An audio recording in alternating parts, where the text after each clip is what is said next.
Nav Prabhat news, नव्या दिवसाची नवी बातमी. नाही काय की या मंदिराबद्दल मी पूर्वीपासून मला माहिती होती, परंतु इथे याची इच्छा होती आणि आज शक्तिपीठ आणि इथे येऊन दर्शन घेतलं.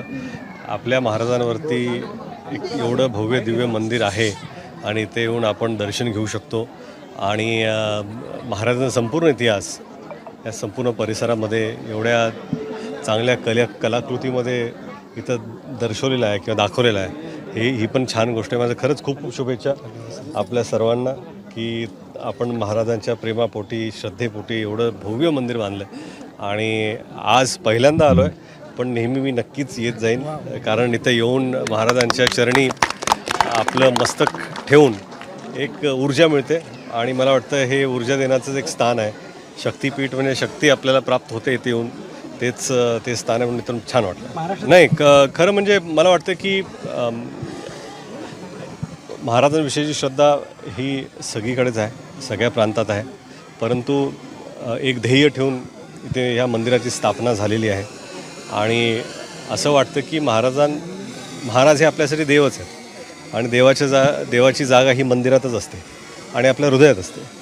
तसंच मला वाटतं की प्रवास करताना एक तीर्थरूपच आहे. आपण जसं पंढरपूरला जातो आणि कोल्हापूरला जातो, सिद्धिविनायकला जातो, तसंच आता इथे पण लोक येतील दर्शन घेण्यासाठी.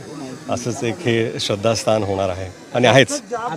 नाही मला ते विषय माहिती नाही आहेत, मला एकदम मी ते वाक्य ऐकले नाहीत, पण मला वाटतं की कोणीही महाराजांविषयी अपशब्द वापरले किंवा मला माहिती नाही, सर्वप्रथम मला माहिती नाही आहे, पण तुम्ही जर असं म्हणत असाल की जर महाराजांविषयी असे अपशब्द कोणी वापरते तर कधीच खपून घेतले जाणार नाही. कसं आहे की जसं या मंदिराची स्थापना केली तसंच श्रद्धेपोटी आम्हीसुद्धा एक चित्रपट काढलेला आहे.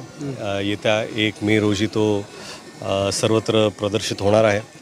तर महाराष्ट्र जनतेला फक्त मी एवढं आवाहन करू इच्छितो की आपण सहपरिवार सहकुटुंब मित्रांसोबत नक्कीच 1 मे रोजी आणि 1 मेपासून आपल्या जवळच्या चित्रपटगृहात जाऊन हा चित्रपट नक्की पाहावा.